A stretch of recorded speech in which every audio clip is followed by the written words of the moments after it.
Cet après-midi, on est très heureux d'accueillir une équipe qui travaille au sein de l'ENSAD, l'École nationale des arts décoratifs. Je vais vous laisser présenter à la fois qui vous êtes, donc chercheurs et chercheurs artistes, ou artistes-chercheurs. Et puis nous avons, que vous voyez là, une collègue de la Martinique qui est aussi avec nous. Ce choix d'avoir ces deux moments, aujourd'hui et demain, d'aller questionner ce qui est recherché, d'aller questionner ce qui est le lien entre recherche et art, c'est continuer cette exploration, et comme on me le disait hier, peut-être mettre nos cerveaux en ébullition pour imaginer de nouvelles pistes de recherche, de nouvelles reformulations, peut-être de définir même les terrains de recherche différemment, les objets de recherche différemment, les méthodes de recherche différemment. C'est, je crois, d'autant plus important qu'il y a beaucoup de désarroi dans nos sociétés, du désarroi pour saisir le moment, et que peut-être ce que nous pouvons être, c'est des groupes, des collectifs ou des sous-groupes qui ouvrent des voies dans ce désarroi intéressantes pour reformuler le projet de société, reformuler les changements que nous voudrions dans ces projets de société. Je crois qu'on va le voir très concrètement, puisque notre collègue de la Martinique, c'est pas un hasard que ce soit la Martinique, mais le hasard, c'est quand même que ça se passe à un moment d'une vie assez soutenue, politique, sociale, en Martinique et en Guadeloupe particulièrement. Donc, je ne sais pas si c'est une toile de fond, quand même, parce que beaucoup, certainement, des sujets qui vont être explorés sont des sujets connectés avec cette vie sociale, cet rapport de déconstruction nécessaire sur nos histoires, sur notre rapport, les constructions, les espaces et les structures instituées, entre autres avec beaucoup de structures de domination dans les savoirs, et que je crois qu'on va être beaucoup autour de ce sujet de déconstruire peut-être des rapports de domination dans les savoirs, mais aussi peut-être d'examiner les rapports nouveaux de légitimation des savoirs. En tout cas, à vous. Je crois que c'est Arnaud qui va faire l'introduction. Bonjour, good afternoon. Donc, je suis Arnaud Dubois, je suis donc chercheur au sein de la plateforme Art Design Société de l'ENSAD Lab, donc le laboratoire de recherche en art et en design de l'École des arts décoratifs de Paris. Et donc, je vais modérer cette présentation, enfin, cette rencontre entre donc Francesca Cozzolino, Sophie Krier et Annick Jubénaud, qui est donc avec nous en direct de Font-Saint-Denis, en Martinique, et qu'on remercie chaleureusement. Donc, on a décidé d'intituler cette intervention « Construire les savoirs sensibles, réflexion à partir d'une enquête de recherche-création autour de la pratique agricole du lassoté en Martinique ». Donc, je voudrais un petit peu vous introduire ce qu'on entend au sein de la plateforme donc Art Design Société comme les savoirs sensibles, notion d'ailleurs qu'on décide de ne pas traduire en anglais, car la sémantique en fait du sensible en français recoupe un large éventail de significations qui peuvent se traduire en anglais à la fois par sensible, sensitive, sensorial, sentient. Et voilà, plutôt que de réduire la dimension du sensible à une des catégories telles qu'elle existerait dans la langue anglaise, on essaye plutôt de l'ouvrir.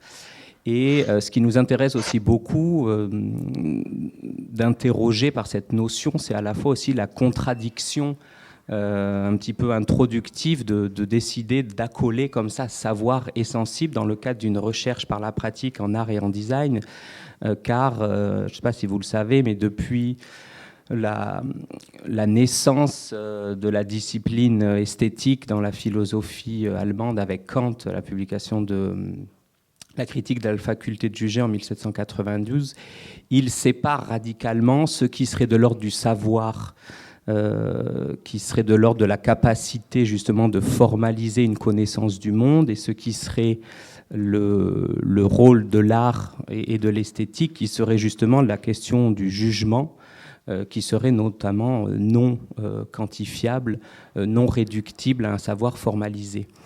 Mais dans cette dichotomie qu'il pose, et qu'on a eu tendance aussi, dans notre monde occidental, à catégoriser sous le grand dualisme entre, d'un côté, ce qui serait de l'ordre de la subjectivité de l'art et de l'ordre de l'objectivité de la science, il y a une chose qui a été souvent en fait mise de côté, qui a été ce que le corps produit, ce que le corps en fait ressent, comment le corps est en interaction avec un environnement, un territoire, et comment aussi le corps peut être le lieu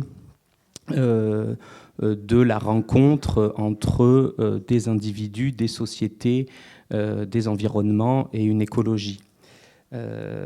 Et donc c'est exactement, non, tu laisses encore là-dessus, c'est cette chose qu'on essaye, nous, dans la plateforme, de développer.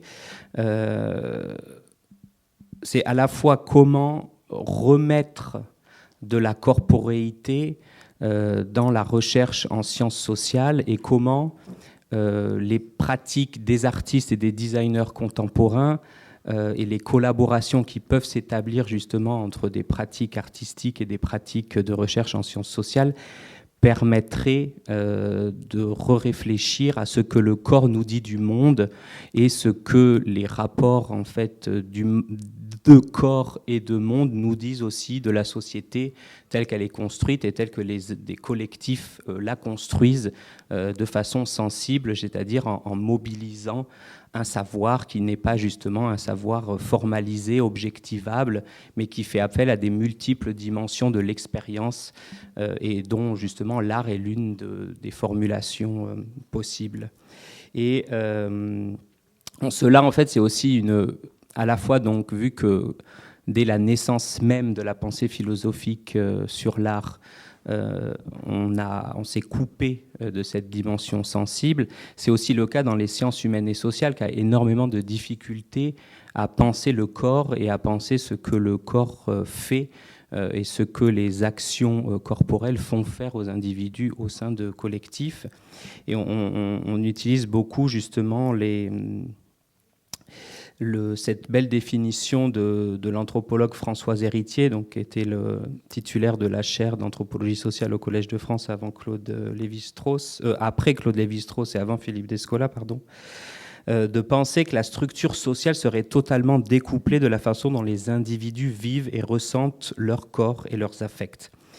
Et c'est vraiment dans cette volonté donc, de repartir finalement au-delà du paradigme de l'esthétique kantienne et de revenir en fait à la définition de Baumgarten de l'esthétique et de la pratique artistique comme science des sensations, et à la fois dans cette volonté de remettre le corps au centre des débats sur la production d'un savoir sur le social tel que les sciences sociales se donnent pour tâche, du point de vue donc, de la recherche en sciences humaines et sociales, que c'est créé donc, en 2018 et que Francesca Cozzolino a créé donc, au laboratoire de recherche en art et en design de l'École des arts décoratifs de Paris, la plateforme Art, Design et Société, qui justement se donne pour tâche de travailler cette notion de savoir sensible à partir de projets de recherche-création, c'est-à-dire qui, à chaque fois, mettent en œuvre des collaborations entre des artistes, des designers, chercheurs et des chercheurs en sciences humaines et sociales pour justement essayer d'explorer la capacité de la recherche en art et en design de produire des connaissances incarnées et situées sur les enjeux écologiques, sociaux et politiques du monde contemporain. Et donc, on structure nos activités selon 3 axes qu'on essaye donc de développer à partir à chaque fois de projets de recherche dédiés, dont aujourd'hui le projet qui nous permet de nous réunir aujourd'hui est l'un de ces projets. Donc le premier axe, c'est quand le sensible affecte la société, nouvelle forme d'écologie sociale, où on tente en fait de comprendre comment la façon de travailler des artistes et des designers peut générer des éléments susceptibles de faire émerger de nouvelles chaînes de solidarité, de changer les relations de pouvoir et de transformer les relations sociales. Donc ça, c'est vraiment une une dimension très forte du point de vue de la plateforme sur l'art, c'est de ne pas non plus dissocier les pratiques artistiques des contextes sociaux et culturels dans lesquels ils sont produits, et de montrer aussi comment les artistes ont cette capacité de produire justement des nouvelles formes de relations sociales par les collectifs qu'ils mettent en œuvre. Ensuite, il y a un second grand axe qu'on appelle donc produire le sensible, matérialité et processus de fabrication, où là, on essaye de réfléchir d'un point de vue plus précis aux différents moyens d'action sur la matière qui s'offrent aux artistes et aux designers contemporains. Et justement, dans ce cadre-là, de réfléchir aux dimensions écologiques et technologiques de leurs pratiques, et donc dans une articulation entre des corps, des outils et des matières, et en réfléchissant comment l'interaction entre ces corps, ces outils et ces matières façonne le monde et crée là aussi des nouvelles façons de produire le monde, de se le représenter, et de fait aussi toujours dans cette question centrale de recréer des nouvelles relations entre le monde, les humains, et donc du coup penser en fait l'art comme une pratique sociale. Et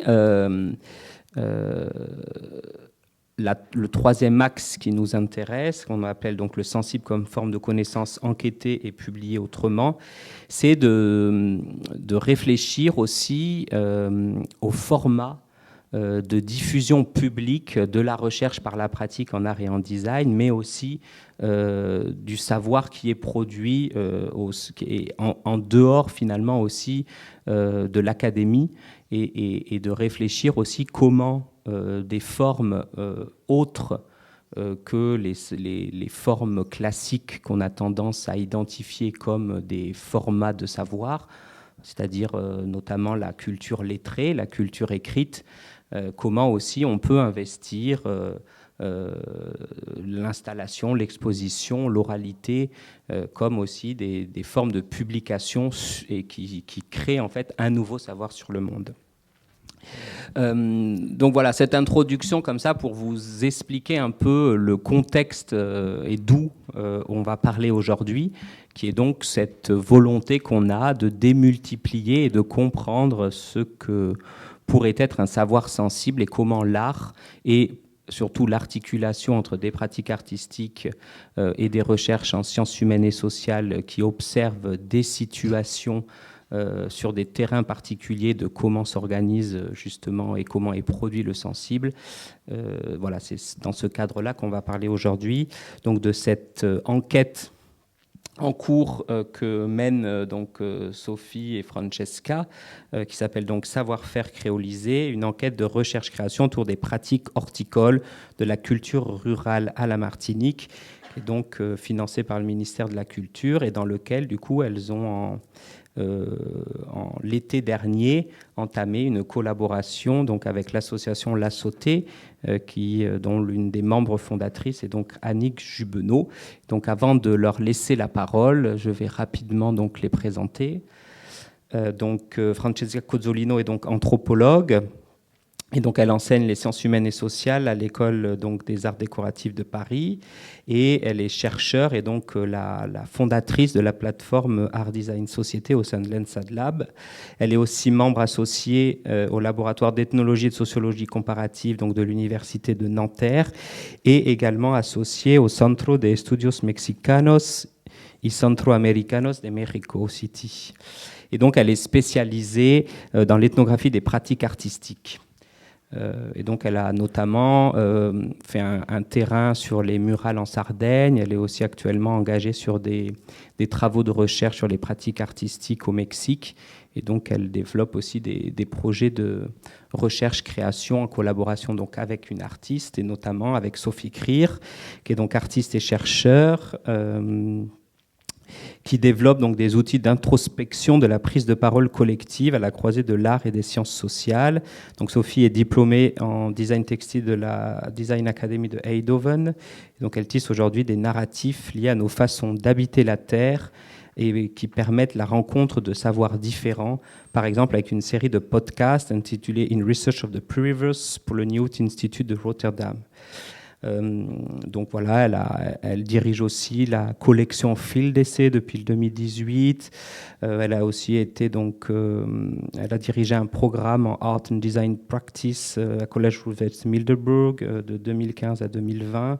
Et donc voilà, elle travaille donc au sein de la plateforme depuis sa création donc en 2018.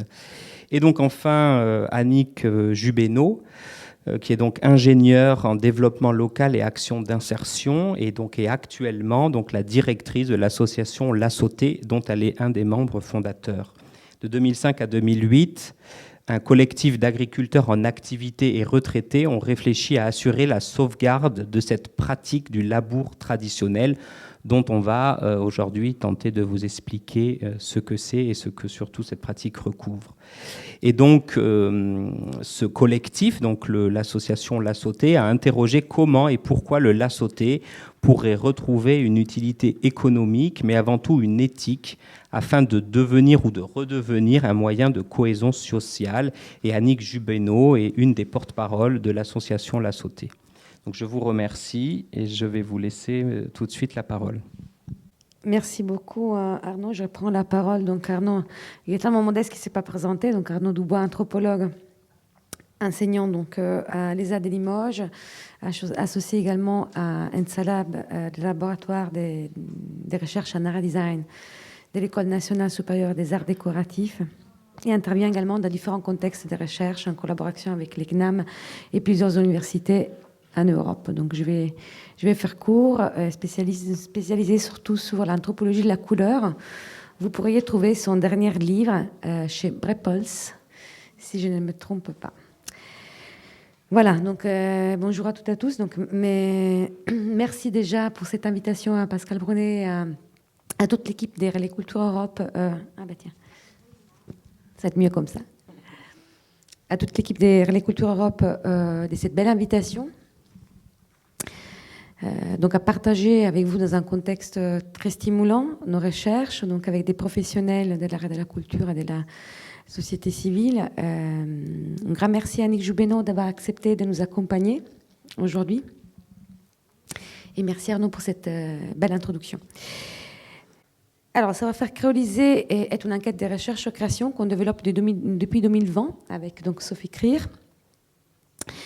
et qui a donc pour objectif de tisser donc des narrations partagées, des traditions et des savoirs qui se réinventent au quotidien dans les pratiques horticoles et agricoles donc à la Martinique. Nous avons décidé de les porter ensemble, au même titre, donc un artiste et une anthropologue, pour produire donc des connaissances qu'on souhaite donc valoriser et par la suite sociabiliser tout autant en Martinique qu'en métropole, avec donc des objets assez divers, donc podcasts et ateliers pratiques. Donc on va vous présenter tout cela. Avant de rentrer dans les vifs du sujet, avec Sophie, nous allons vous présenter plutôt comment nous sommes venus à travailler à Martinique, qu'est-ce que nous amène là-bas. Donc moi je suis italienne, en France depuis 17 ans, et Sophie elle est des Pays-Bas. Donc, aucun de nous deux est française, mais disons, différents projets nous ont amenés à nous rencontrer et nous ont amenés sur ces territoires et à travailler également sur les jardins. Donc, nous vous montrons comment donc, on a été quelque part appelés par ces territoires et comment nous avons décidé par la suite de nous confronter à différentes pratiques horticoles en nous concentrant sur une pratique particulière, une pratique de labour traditionnelle qui s'appelle La Sautée, donc, qui sera présentée par Annick Jubénaud, présidente de l'association de La Sautée. Alors aujourd'hui, étant donné les sujets de cette rencontre, on a décidé de centrer, de focaliser en tout cas cette présentation avant tout sur les méthodes. Donc, qu'est-ce que ça veut dire? Donc, mener un projet de recherche-création aujourd'hui, en tout cas, comment nous on l'a mené, sans vouloir donc proposer un modèle, mais quelles sont les questions qui sont en jeu, aussi bien donc pour nous comme la recherche que pour donc les partenaires de cette recherche. Quelles sont les questions qui se posent et comment on peut quelque part donc conduire cette recherche d'une manière, je vais y revenir peut-être plus tard, mais à décloisonner les lieux du savoir Donc évidemment, donc, on vient d'un laboratoire de recherche d'école d'art, donc ça c'est les contextes de notre recherche, mais moi je suis universitaire, Sophie est artiste, donc on pourrait dire qu'il y a là des bases assez classiques pour mener un travail de recherche. Mais l'idée pour nous, c'est de pouvoir donc être présente, ou que cette recherche soit présente, ou qu'elle façonne quelque part une construction d'un savoir, donc la visibilité donc des connaissances qui se font aussi sur des scènes qui sont peut-être pas des scènes forcément les scènes prioritaires, quelque part ni de l'art contemporain, ni quelque part les scènes prioritaires du monde académique, mais qu'il y ait ces foisonnements des scènes nouvelles, d'un savoir nouveau qui se construisent donc avec d'autres acteurs, et c'est un peu les rôles que donc Relais Culture Europe joue avec nous aujourd'hui. Merci d'avoir créé cet espace. Alors, cette enquête donc portée par ces binômes, qui est ici devant vous, un artiste et un anthropologue, nous l'avons construit sur 2 temps. Donc, on a commencé en 2020. Donc, au départ, on a souhaité chaque temps. Donc, c'est déroulé sur un moment d'enquête sur place, donc des missions de terrain. L'une qu'on a donc effectuée en juin dernier. D'habitude, ça dure 3 semaines, et une autre qu'on devrait effectuer donc en janvier prochain. Donc, au départ, l'idée, les buts, disons, l'objectif de ces premières étapes, de ces premiers pas, on va dire, est de produire donc des connaissances sous ces pratiques de tous les jours, qui participent donc à la créolisation des mondes ruraux. Et par là, on entend donc des pratiques d'autosubsistance alimentaire, donc la culture des plantes médicinales, donc toutes ces pratiques qui se cristallisent autour d'une culture du soin, des pratiques parfois magiques, ornementales, donc toutes les pratiques concernant la sauvegarde des graines, des chants, des danses, également liées au travail de la terre. Donc nous sommes intéressés d'une part au jardin créole, Jaden, mais également au jardin partagé périurbain. Donc une deuxième étape de notre travail est celui de valoriser et sociabiliser ces savoirs, c'est-à-dire d'une part les recueillir par des dispositifs artistiques dont Sophie va vous parler plus tard, et d'autre part donc de faire évidemment quelque part faire société autour de ces pratiques, aussi bien à la Martinique, donc c'est un peu l'objectif de notre prochain voyage, qui est ici par la suite à Métropole, dans des occasions comme celle d'aujourd'hui, où il est peut-être possible d'essayer d'établir donc des ponts, mais même de voir comment ce qui se passe là-bas fait écho avec ce qui se passe ici.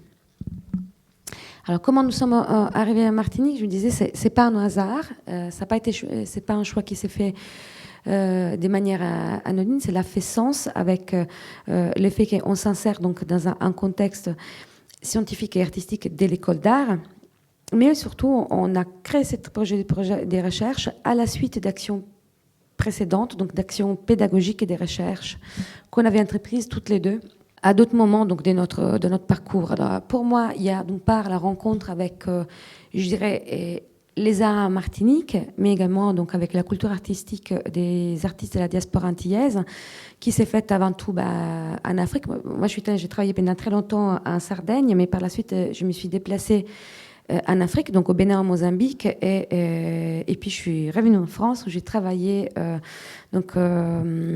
Bordeaux pendant un moment sur donc une initiative artistique qui travaillait sur la mémoire de l'esclavage dans la ville de Bordeaux, donc à laquelle participait un ensemble d'artistes de la diaspora africaine et antillaise.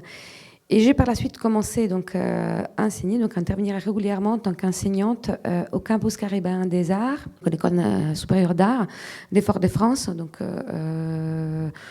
et c'est à ce moment-là que j'ai été introduite, je dirais, par mes propres étudiants à la vie en Martinique et aux problématiques donc aux contemporaines, donc à ce qui est donc ces pays aujourd'hui et ce qui était également donc ces territoires, donc son histoire, par le biais des projets artistiques des étudiants eux-mêmes.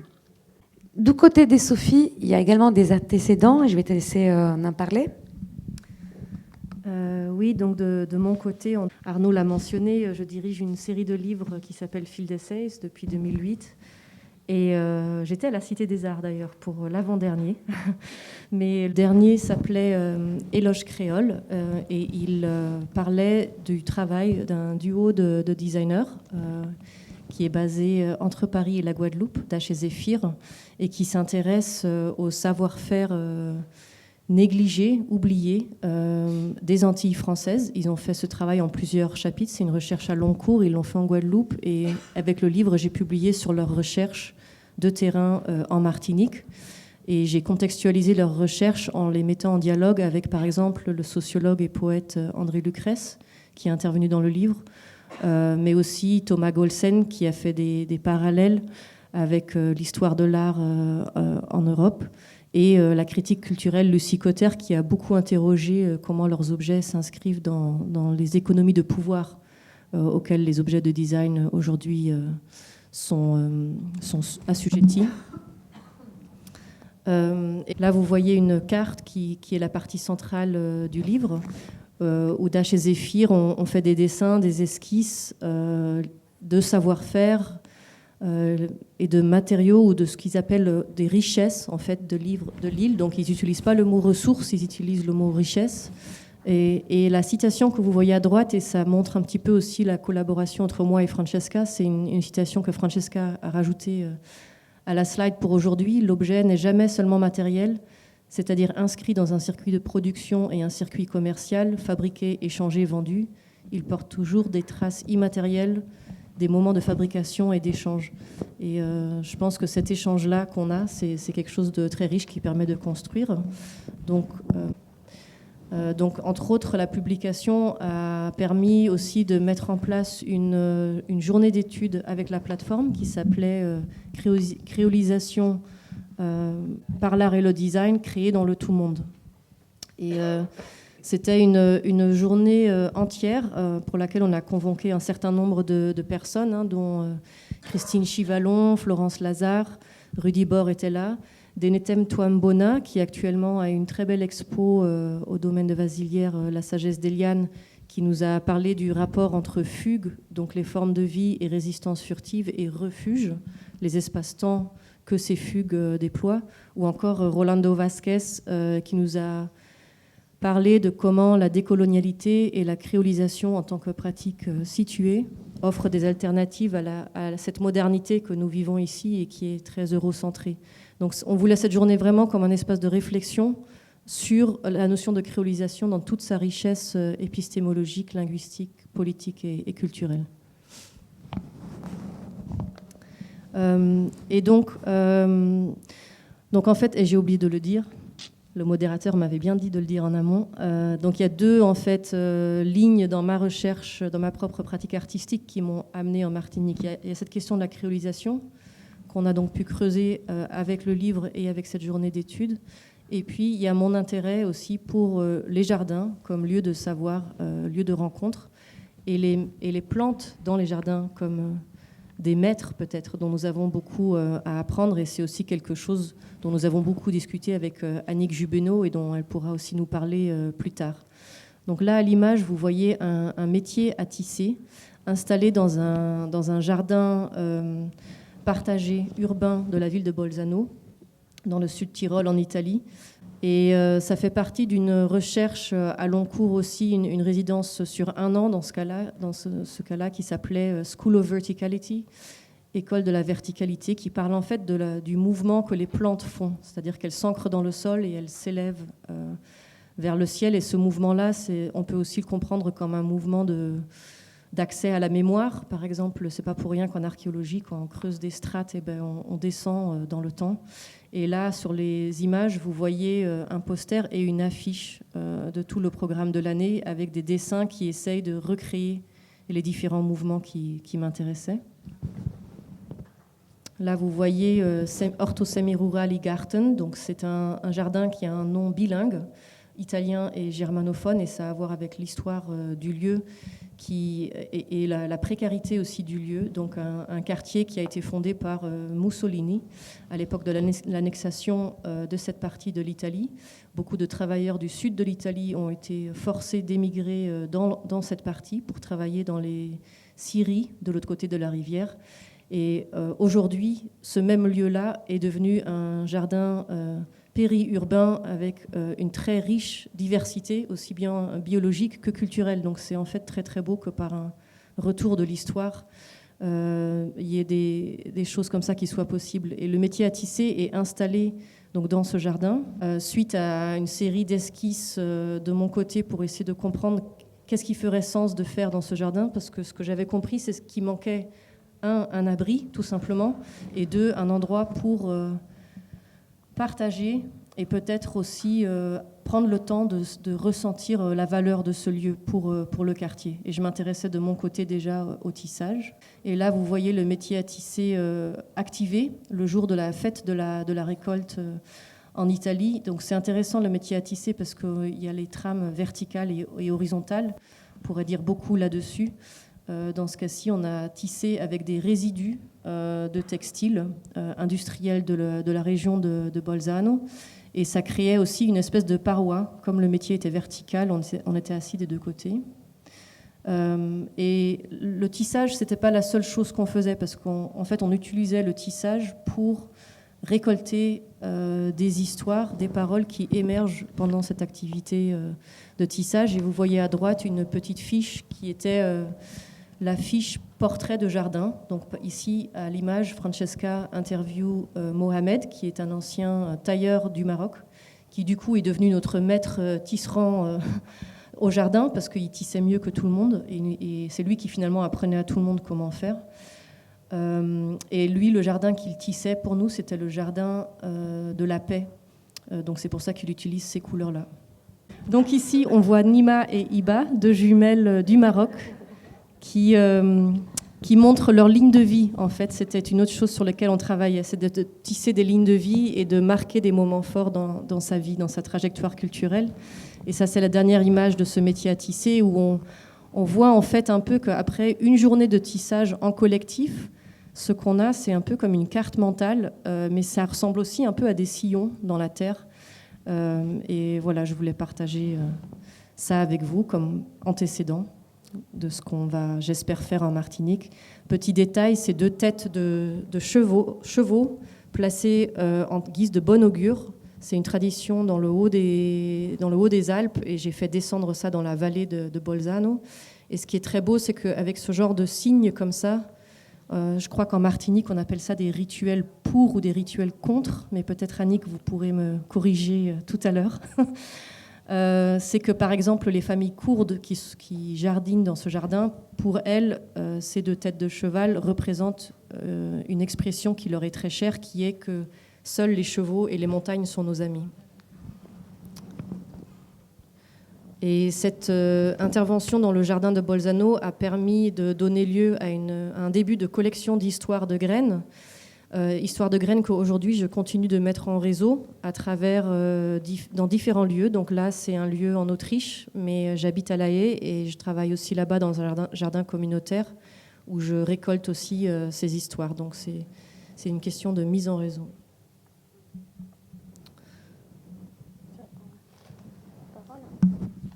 Merci. Donc vous l'aurez compris avec disons, ces parcours qu'on a essayé de partager avec vous, c'est que nous amenait, voilà, pour nous à ce moment-là, la Martinique était le lieu qui nous permettait d'une part de remettre à jour des réflexions et des actions entreprises sur d'autres territoires et dans d'autres terrains, et de les confronter en plus avec les spécificités des Antilles, et notamment avec, disons, un objet de recherche qui est devenu pour nous prioritaire, donc les jardins créoles, parce que les pratiques qui se déploient dans ces jardins, pour nous, permet de penser tout autant l'héritage colonial que la contemporanéité, que la projection du devenir de la société martiniquaise. C'est-à-dire qu'on fait l'hypothèse que dans ces espaces se développent autant des pratiques de résistance créative, pour reprendre les paroles de Toine Bona, qui permettent donc de développer de nouvelles formes d'émancipation individuelle et collective. Bien évidemment, c'est les regards qu'on pose, en tout cas que moi je pose sur les jardins créoles, quelque part, il est façonné par les prismes de l'anthropologie politique de l'art, qui est ma discipline, en tout cas celle dans laquelle j'interviens, et qui m'amène donc à m'interroger, à établir en tout cas un dialogue par les arts entre les formes d'organisation des sociétés et les pratiques, donc, disons, des résistances qui s'organisent, la manière dans laquelle des humains et des collectifs sont amenés à agir par les biais des organisations collectives politisées. Par exemple, donc voilà, je travaille également au Mexique depuis 5 ans. On pourrait dire que j'y suis arrivée peut-être naturellement parce que j'ai travaillé auparavant sur la peinture murale en Sardaigne, et puis j'ai commencé à travailler sur la peinture murale au Mexique, et puis sur autre chose au Mexique. Et au Mexique, j'ai entrepris aussi un travail au Chiapas, dans lequel donc j'interroge l'iconographie zapatiste, donc produite par tout un ensemble d'artefacts visuels qui accompagnent donc les projets politiques zapatistes, et notamment donc l'initiative entreprise récemment qui s'appelle Les Voyages pour la vie, qui a donc amené une délégation des 160 zapatistes en Europe et actuellement à Barcelone. Je m'adresse également donc à la manière dans laquelle, dans l'état des Puebla, dans un petit village, il y a des familles qui, des campesinos, des paysans qui ils ont développé donc des relations non productivistes à la nature, et ils sont revenus à des méthodes de travail donc de la terre traditionnelle, donc ce que nous on pourrait appeler de la permaculture, et qu'ils appellent donc les techniques de la milpa pour produire donc du maïs coloré, donc un maïs qui évidemment représente autre chose que les maïs transgéniques, et qui amène donc à la production de tout un tas d'objets, des designs comme ce que vous voyez ici, et qui crée donc une nouvelle forme d'artisanat dans ces communautés. C'est donc, disons, les ponts, en tout cas, les liens qui peuvent naître entre ces territoires, donc les pratiques qui peuvent se faire écho et qui peuvent au départ donc se présenter comme des pas de côté, mais qui par la suite commencent à faire sens lorsqu'on travaille sur les formes sociales en devenir. Et donc c'est ça qui amène donc à interroger ce que l'on voit en Martinique, donc à l'issue de ce qu'on a pu observer ailleurs. Il m'est arrivé par exemple d'observer à Martinique l'usage d'un objet dont on va parler plus tard, donc l'usage de la concha marina, je ne sais plus en français comment ça s'appelle. La conque de Lambie. De la conque de Lambie, voilà. De grosses conques de Lambie.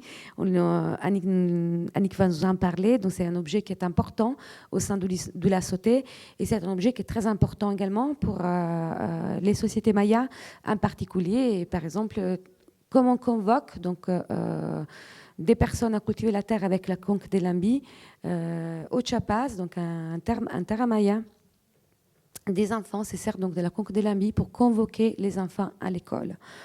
Ou encore, donc quelque chose qui fait écho avec ce que j'ai observé dans ces différents terrains, c'est aussi que toutes les problématiques, disons, qui ont à voir avec les questions de l'érosion de la terre, qu'on peut voir donc suite à la crise agraire, au Mexique, et donc le retour à la technique de la milpa, associant donc plusieurs espèces végétales, quelque part donc résonne avec la manière dans laquelle les agriculteurs martiniquais expliquent organiser les jardins créoles.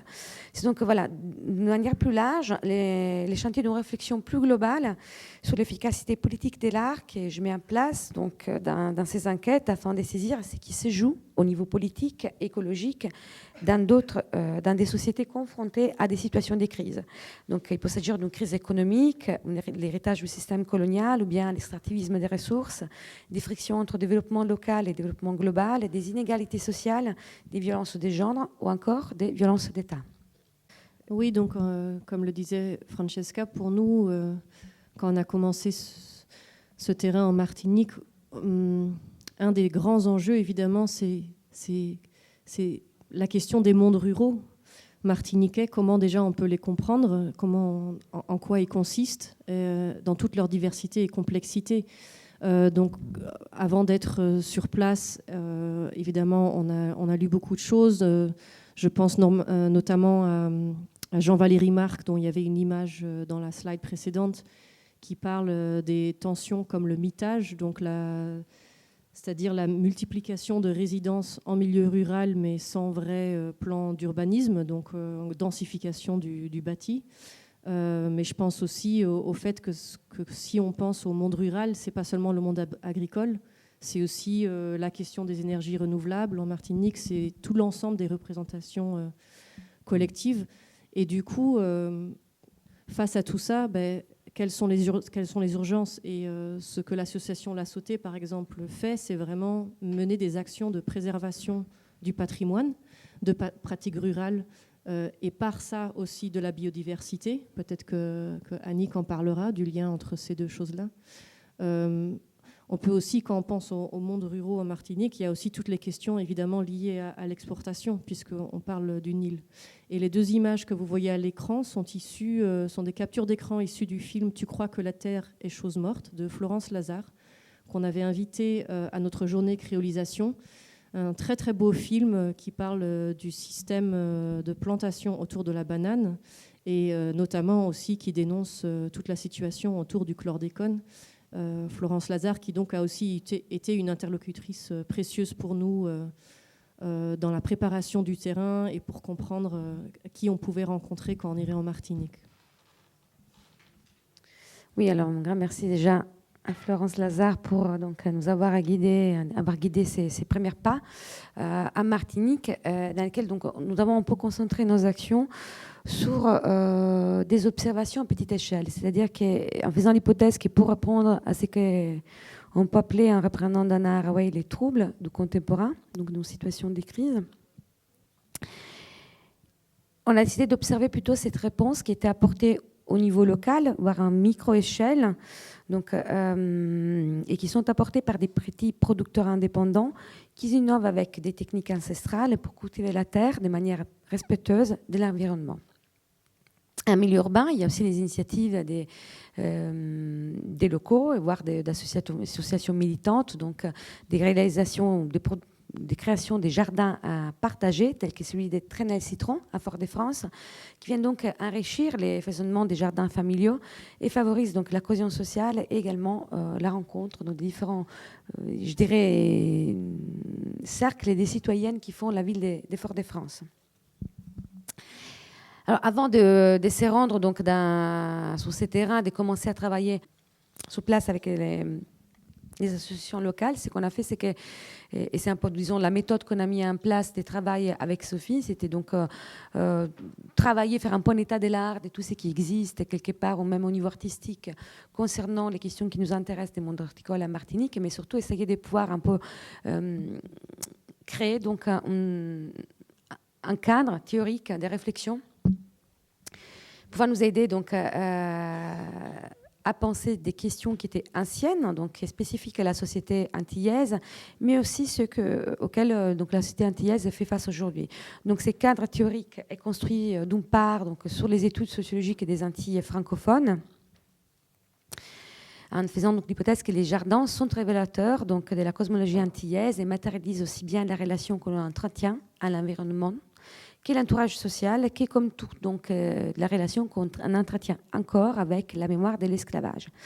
Alors, ces cadres théoriques, ils s'appuient bien évidemment sur des études historiques sur les jardins créoles, comme les travaux de l'historien Vincent Huyghe-Belrose, martiniquais, mais également sur des travaux dits un peu pionniers, pour ceux donc, qui connaissent l'anthropologie de la Martinique, donc d'une part donc toutes les études sur les paysans menées par Christine Chivalon, d'autre part donc les travaux aussi importants sur les corps et les jardins de Catherine Benoît, qui nous a également aidé beaucoup à penser déjà cette séparation qui a été faite à partir des 75 par Orlando Patterson, donc un sociologue jamaïcain, qui avait, disons, proposé le premier cadre théorique pour étudier les sociétés des Caraïbes, et dans lesquelles donc reprenait cette notion de créolisation, donc cher à Glissant, cher à bien d'autres intellectuels, en nous expliquant, en tout cas en proposant donc de voir,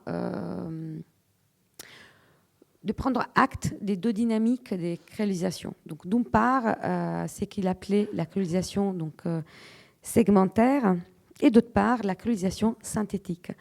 Et donc, il définissait par créolisation segmentaire, donc une dynamique par laquelle chaque groupe, dans un ensemble, dans une société globale, crée des systèmes qui lui sont propres, des systèmes de représentation, des systèmes d'organisation, et de telle manière résiste quelque part à une uniformisation qui va être portée par les processus de créolisation. Et Glissant lui-même, il parlait d'une créolisation sans fin qui pouvait donner lieu d'ailleurs à des surprises, c'est en ce sens, donc, et disons des liens multiples. Mais donc Patterson et puis Benoît nous disent également il y a un deuxième type de créolisation synthétique dans lesquelles en fait les groupes ne cherchent pas à faire remonter leurs différences, mais cherchent plutôt à les réunir. Et donc aller vers un processus plutôt des synthèses des traits culturels où on ne distingue plus les systèmes de représentation qui étaient, ou d'organisation dites régionaux, qui pouvaient être donc amérindiens, européens, indiens ou africains. Or, les jardins rendent compte de la colonisation à deux niveaux, donc un niveau écologique, c'est un premier niveau, et un deuxième niveau, donc un niveau symbolique. Et on pourrait les voir également comme, c'est un peu l'invitation qu'on fait, comme un vecteur donc, de cette créolisation segmentée, où quelque part, tout en étant donc, dans un monde créolisé, on résiste à quelque chose d'uniforme et on fait remonter des différences, en tout cas des spécificités. Autre chose, notre livre, un travail qui nous a beaucoup apporté, c'était également les travaux de Malcolm Ferdinand, une écologie décoloniale, qui est une invitation à repenser donc l'écologie d'un certain point de vue, d'un certain territoire, donc celui de la Caraïbe. Pourquoi ? Parce que pour Malcolm Ferdinand, il y a intérêt à repenser donc la question écologique à partir de là où le système de la relation végétale a été construit pendant très longtemps autour de la plantation. On associe à ces un cas de truc, disons, spécifique, contextuel, par la suite, donc quelque chose d'un peu plus généraliste, c'est-à-dire l'anthropologie des techniques et l'anthropologie de l'art, c'est-à-dire une manière des ressources pour pouvoir penser les relations qui peuvent s'établir entre jardin, art, croyance et société. Et donc, on s'est appuyé sur des travaux donc, un peu plus classiques de l'anthropologie de la culture matérielle. Donc, vous voyez ici, à titre d'exemple, la revue Technique et Culture, qui est la revue qui incarne aujourd'hui les travaux qui se font en anthropologie des techniques, mais également des travaux un peu plus classiques, c'est-à-dire les travaux, par exemple, d'agronome des formations comme Audrey Cour ou François Sigaud, encore une fois, et qui, quelque part, ont aidé, ont permis, en tout cas, à Ludovic Coupaille de proposer par la suite son analyse des jardins à Igname. Voilà, c'est notre travail qui nous a permis aussi de formuler un peu les cadres d'enquête qu'on développe aujourd'hui en Martinique. Les travaux de Ludovic Coupaille sur les jardins à Igname, donc développés en Papouasie-Nouvelle-Guinée, est quelque chose d'important pour nous parce que nous aide encore une fois à penser cette relation entre culture, homme et environnement. La manière où il regarde comment il s'organise les jardins ignames, donc la culture des petites ignames et des grandes ignames, et il établit donc des relations, des analogies symboliques entre la manière dans laquelle s'organise donc la société et sa vision cosmologique, je dirais, et donc comment s'organise aussi donc la vision et la culture malaisienne. Un exemple, la relation qu'il établit, par exemple, entre la manière d'aller chercher les ignames, donc les grandes ignames qui poussent dans la terre, et qu'il faut aller chercher en creusant au-dessous de la terre pour transporter ces grandes ignames qui sont souvent transportés comme des bébés, comme des enfants. Et que c'est un geste donc, d'aller creuser dans la terre et d'aller chercher cet igname qui mime souvent l'entrée donc, dans la maison cérémonielle qui est souvent construite comme une pyramide dans laquelle il y a une petite entrée au fond, dans laquelle il faut rentrer comme si on rentrait dans un fœtus. Et voilà, ces mouvements permettent en tout cas à l'anthropologue Coupaille d'imaginer des liens symboliques entre différents actes des procréations de l'être humain et des reproductions du végétal. Voilà, et finalement, en dernier mouvement théorique que nous avons fait donc avant d'arriver à Martinique, en tout cas tout en étant à Martinique, c'était aussi comment donc c'est qu'on observe là, qu'on peut observer là, ça peut nous aider à repenser également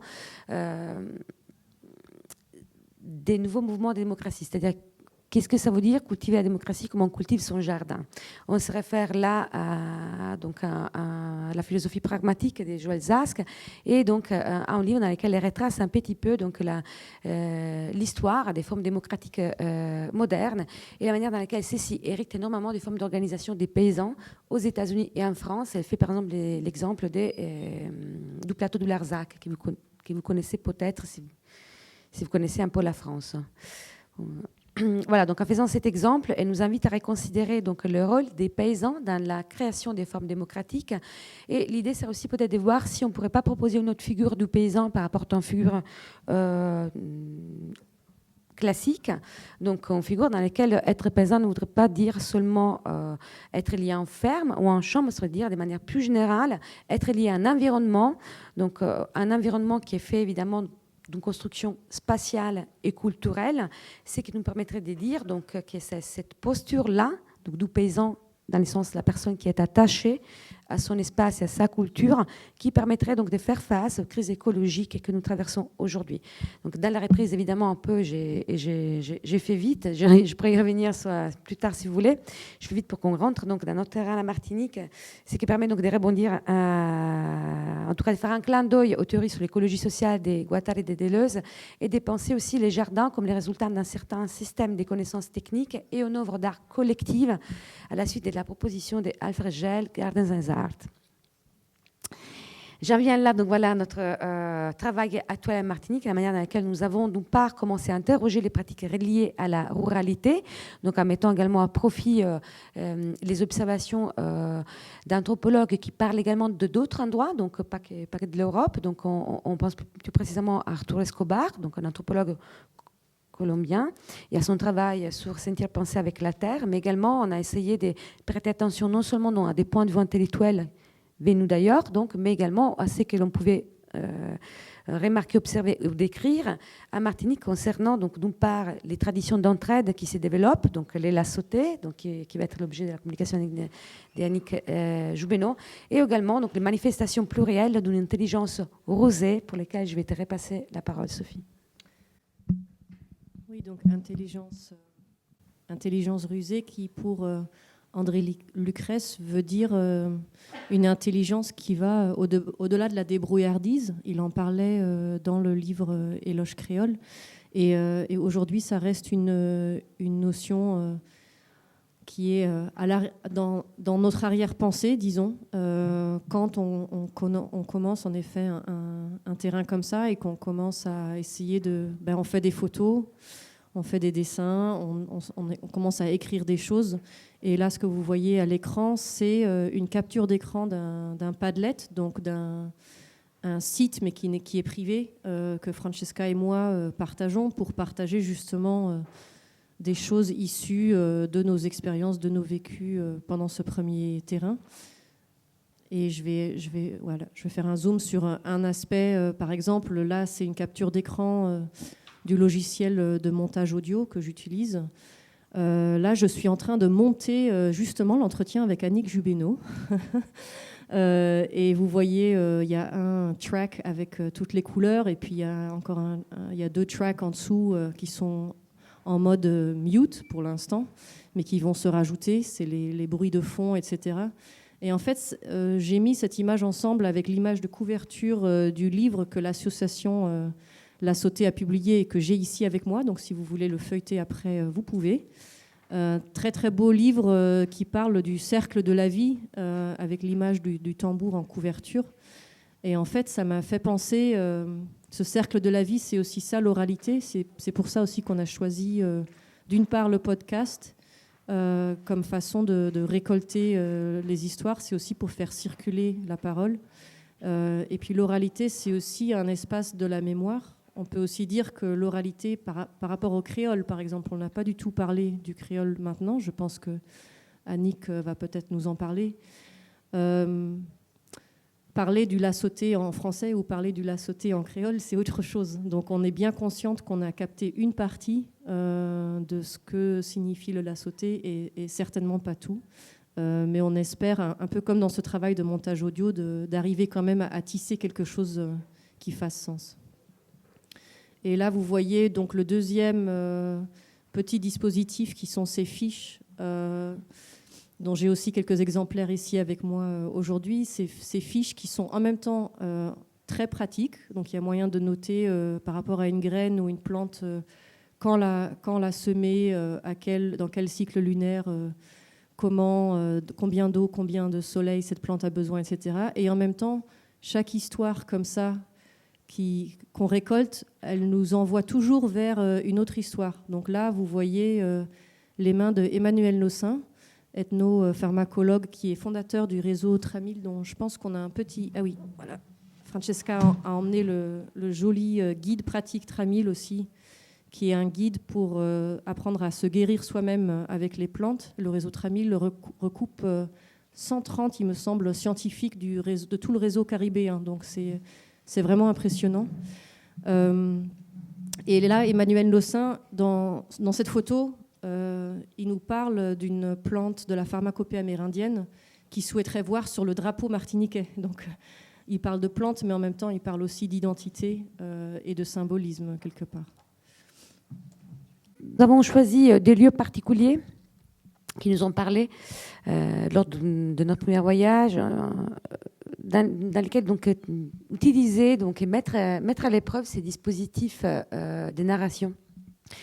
Donc on s'est intéressé d'une part donc à voilà tous ces savoirs sensibles aussi qui émergent, notamment dans ces pratiques qui sont autour du jardin. Donc notamment ce sont les ateliers d'alcooloture dont Sophie parlait tout à l'heure. J'ai cherché les livres pour le faire circuler.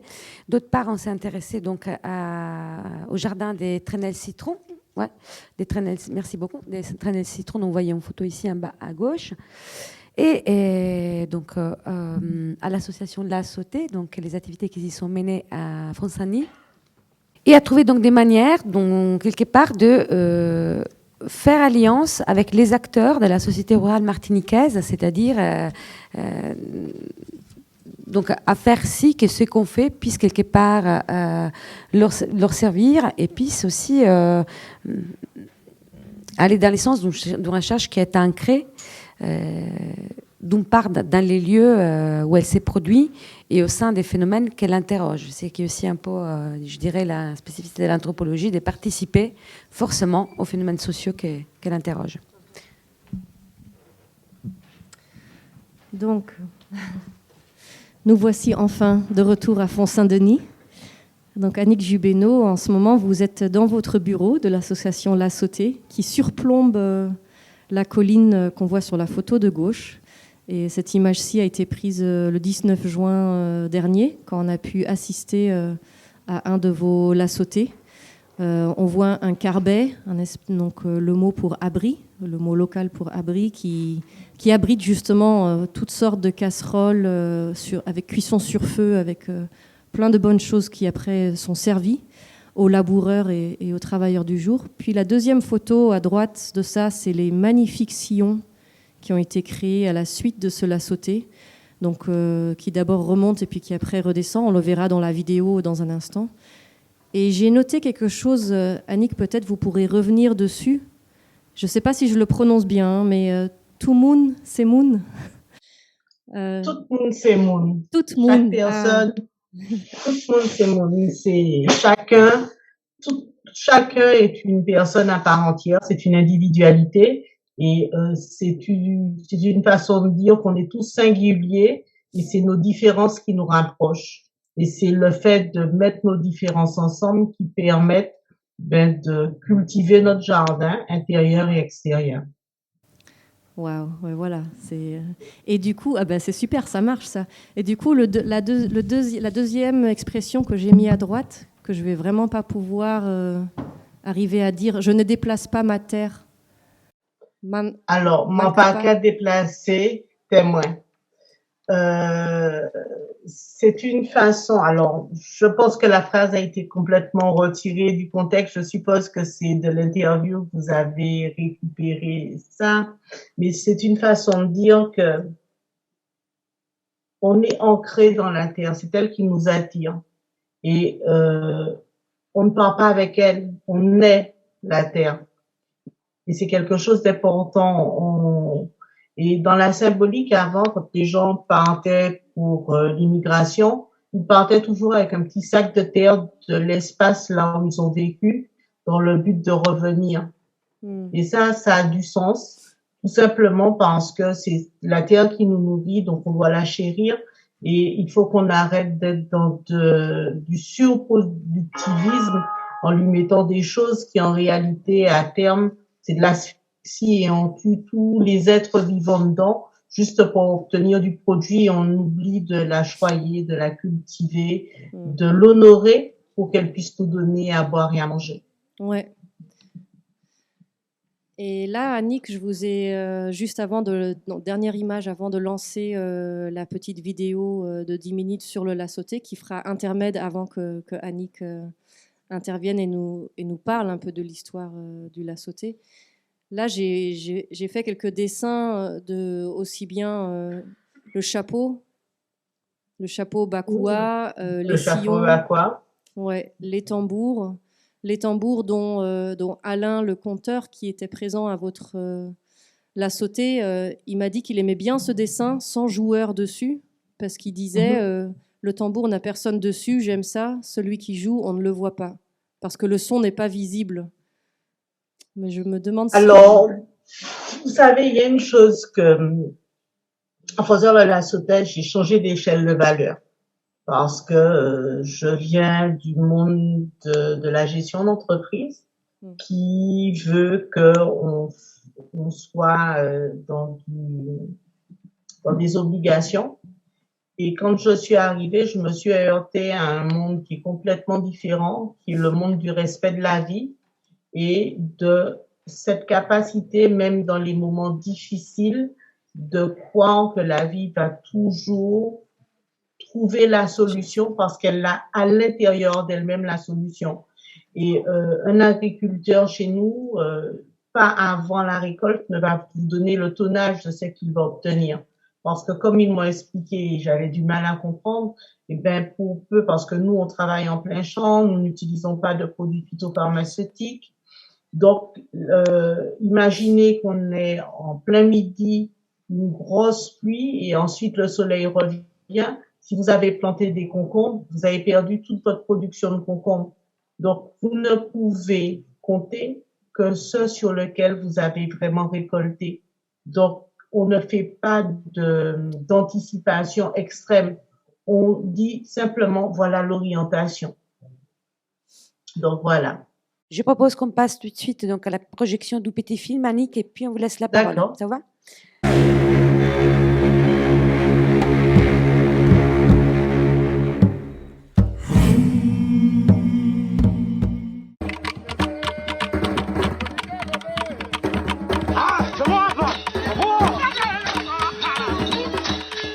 Le La Sauté est très certainement une tradition puisée dans le répertoire culturel africain.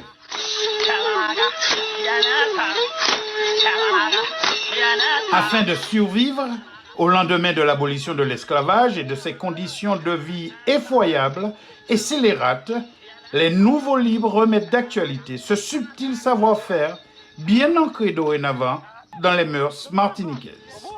En ce temps, l'accession à la terre n'était réservée qu'à un petit nombre et surtout dans des recoins pentus, inaccessibles et quasiment inexploitables.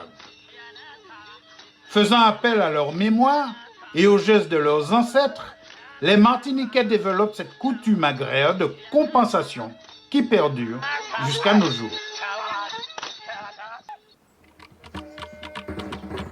Dans le Nord Caraïbe, au milieu des terres profondes de l'île et à flanc de montagne, nous sommes invités à une manifestation agricole plutôt particulière. Intrigués, après avoir emprunté une route pentue et sinueuse, nous voilà arrivés sur notre lieu de rencontre.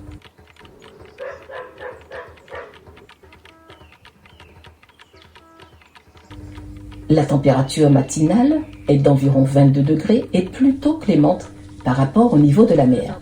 Et le relief est particulièrement abrupt.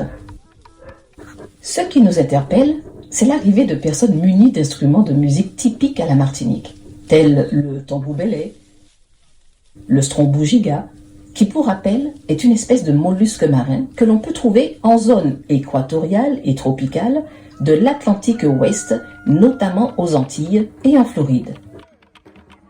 Le troisième instrument insolite est le bambou qui fait partie du paysage végétal endémique de la Martinique. Nous sommes appelés donc à faire connaissance aujourd'hui avec une tradition typiquement martiniquaise. Je viens ici parce que je me sens bien, je me sens chez moi, comme chez ma famille. Il y a une énergie, il y a le tambour, la terre, il y a une vibration avec le tibois, le kanambi. C'est spirituel, en fait, ça va du haut vers le bas et du bas vers le haut, voilà. Et voilà, on est une vraie famille, on est heureux d'être là, puis là on va partager le repas et on va causer, parler. Donc voilà, c'est ça la société. C'est toute une vie, une civilisation. La parcelle à labourer aujourd'hui n'est pas mécanisable. Alors avec génie, les hommes se lancent à l'assaut de l'impossible. Je viens des Pays-Bas et la musique commence au moment où je parle et je suis artiste et je suis ici parce que je m'intéresse au savoir et aux connaissances liées au jardin et aux gestes agricoles. En effet, l'extraordinaire ballet a commencé au rythme du strombougiga, des connais, du bambou des tiboitais, des tambours, des tambouillés et surtout sous les ordres du commandant qui rythme la cadence. Le coup d'envoi est donné.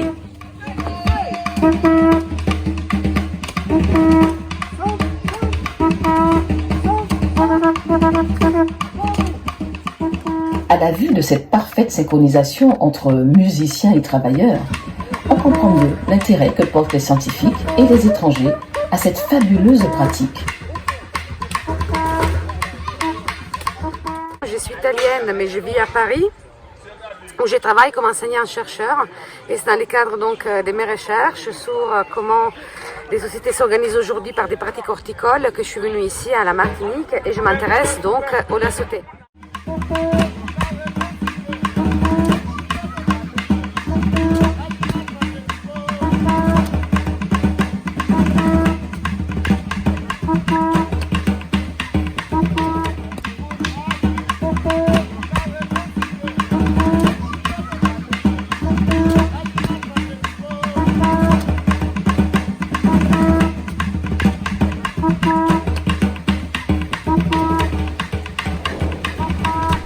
Après une bonne heure de travail et des arts de terre retournés, comme très souvent dans cette région humide, une fine pluie s'invite et s'abat sur les travailleurs acharnés. Les enfants et les instruments sensibles sont vite mis à l'abri. Cependant, le retournement de la terre continue inlassablement. Sentant l'absence des tambours préjudiciables et voyant l'ardeur au combat diminuer, un homme s'extirpe du groupe de laboureurs, s'érige en commandant spontané, prend les rênes et mène le combat contre la fatigue et la pluie.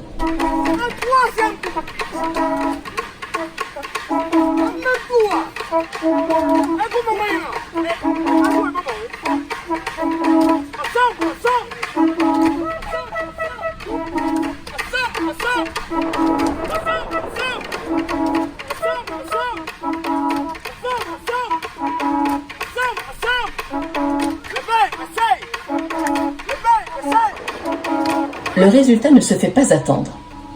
Il chante, exhorte et réclame la participation des hommes et femmes de chant qui lui répondent tous en chœur.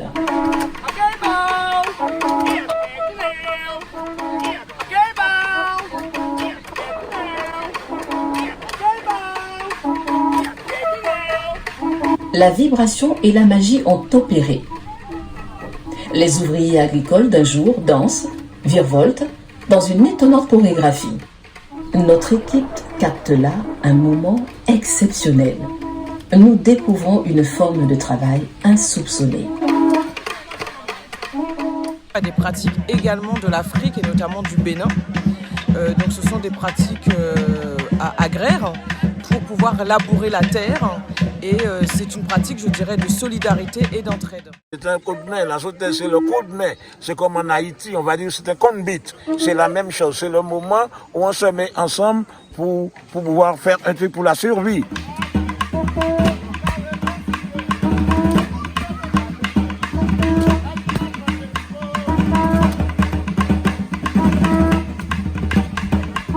Le soleil est au zénith. Les muscles sont tétanisés. Une petite pause de quelques minutes s'impose.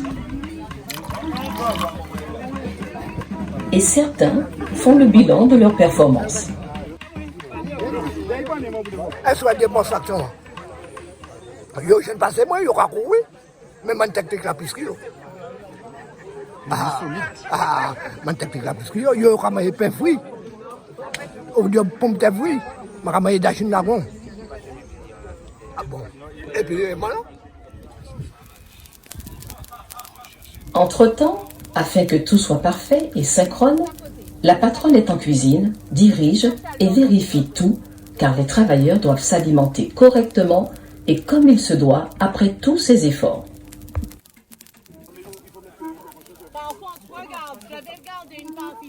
Donc là, je pense que tout le monde semble être content. Je viens régler les dernières choses. Là, un membre de l'association qui assure tout ce qui est grillade. Tout le monde donne un coup de main, c'est ça l'objectif. En effet, c'est ici que les expressions « tout le monde » et « coup de main » prennent tout leur sens.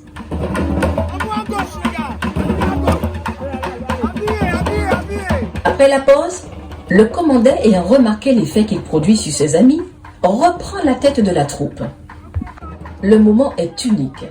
Les ouvriers désaltérés, requinqués, dansent, virevoltent, ils chantent et abattent un travail titanesque sous le regard admiratif de la chorégraphe subjuguée.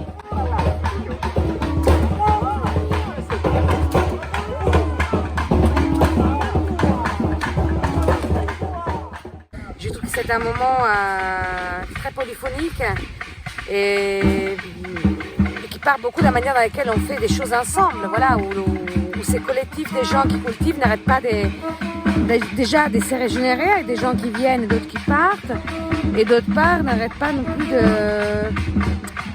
d'être en syntonie. Je trouve que la chose qui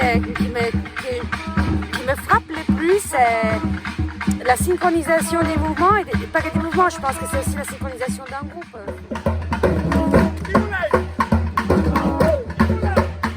Plus que quelques mètres.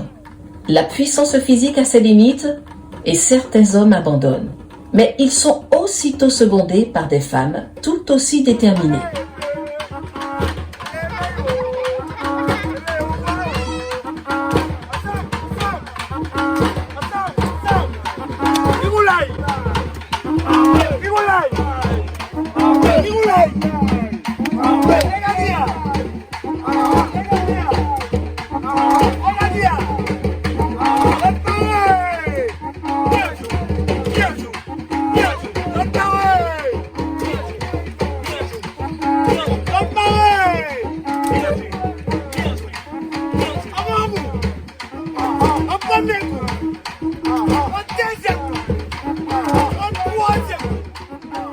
Ça y est, il est midi. Sous des applaudissements nourris, les gladiateurs ont vaincu cette parcelle de terre qui s'avouait être une tâche insurmontable.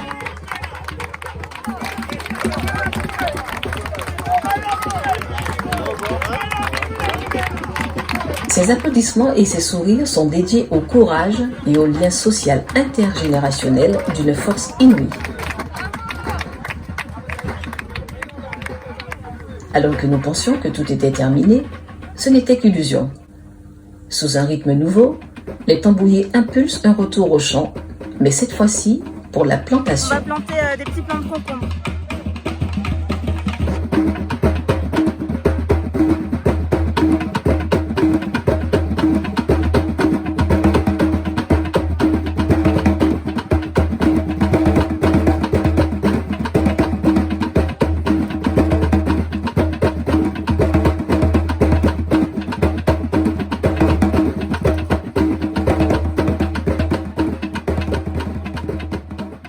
Après l'effort, le réconfort. Le déjeuner est partagé par tout un chacun.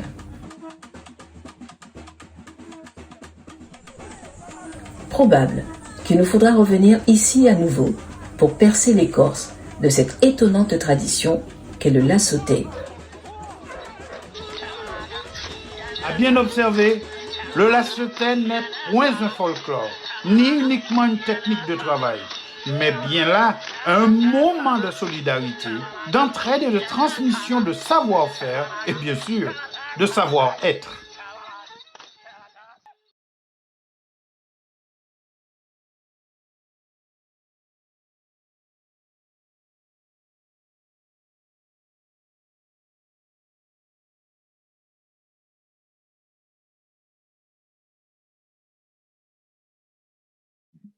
C'est bon, Annick, on vous donne la parole pour partager avec nous ce que vous souhaitez partager sur l'histoire du La Sauté et comment le La Sauté aussi est apparu dans votre vie et quels en sont les enjeux aujourd'hui pour vous, parce que vous êtes à un endroit très intéressant de l'évolution du La Sauté en ce moment. On vous donne la parole. Alors, déjà, merci à vous d'avoir arrêté votre regard sur quelque chose. Quand on a démarré, c'était juste sauver un pan de notre tradition qui est en train de choix. Et je remercie surtout déjà ceux qui m'ont accompagné dans cette folie, qui sont Joël Mina, qu'on voit souvent dans les films, mais qui est très discret. Ce sont d'autres qui, pour certains, ne sont pas toujours là maintenant avec nous pour des problèmes de santé, qui sont Augustin Minin, qui sont Daniel Jean, qui sont tous les anciens, plus particulièrement Octave Comier, et puis Monsieur Mézois, et puis Monsieur Popote, et puis Gabou, etc. Donc il faut savoir que cette belle histoire a commencé pas véritablement sur les terres de Martinique, puisque mon père faisait de la coopération, et les premières images que vous voyez en noir et blanc, c'est l'Afrique, et ce sont des images de la Guinée-Bissau, où ces pratiques collectives existent. Bon, l'histoire du La Sautet, c'est avant tout en 1848. Il existait déjà des gens qui étaient dans le marronnage. Donc le marronnage, c'est le fait de quitter l'habitation et de s'exiler dans les bois pour pouvoir. Alors ce qu'on appelle chez nous les bois, c'est la forêt tropicale. Et ces gens ont leur première difficulté, c'était de combattre l'adversité qui était la nature et de s'organiser non pas pour la détruire, mais pour en faire un allié.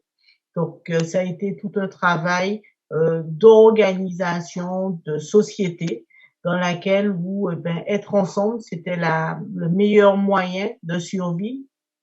Et au moment de l'abolition, surtout sur la côte nord Caraïbe, les hommes de couleur ont souhaité couper le lien avec l'habitation, donc cet espace où ils étaient esclavagisés, et d'acheter des terrains parce que souvent ils avaient eu l'opportunité d'avoir des petits pécules, et les terres qui leur étaient vendues étaient effectivement des terres comme la commune de Font-Saint-Denis, qui est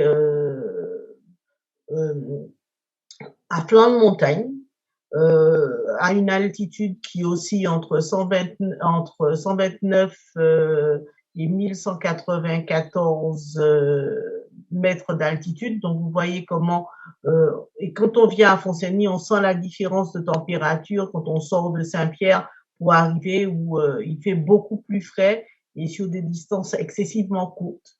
Et tout ça, c'était comment mettre en valeur ces terrains et pouvoir manger.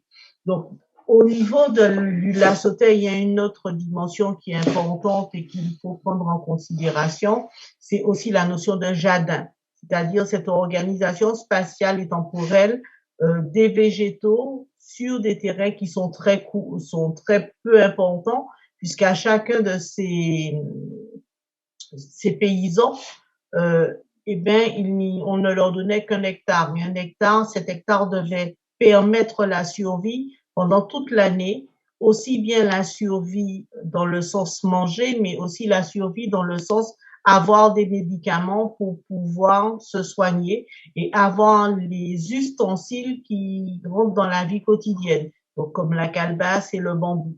Donc tout devait sur cet petit espace prendre forme et chacun devait apporter quelque chose à l'autre.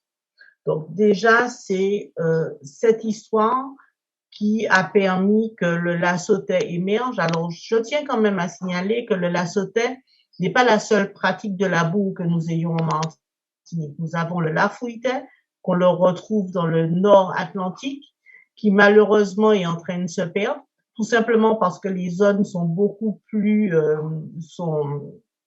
mécanisables.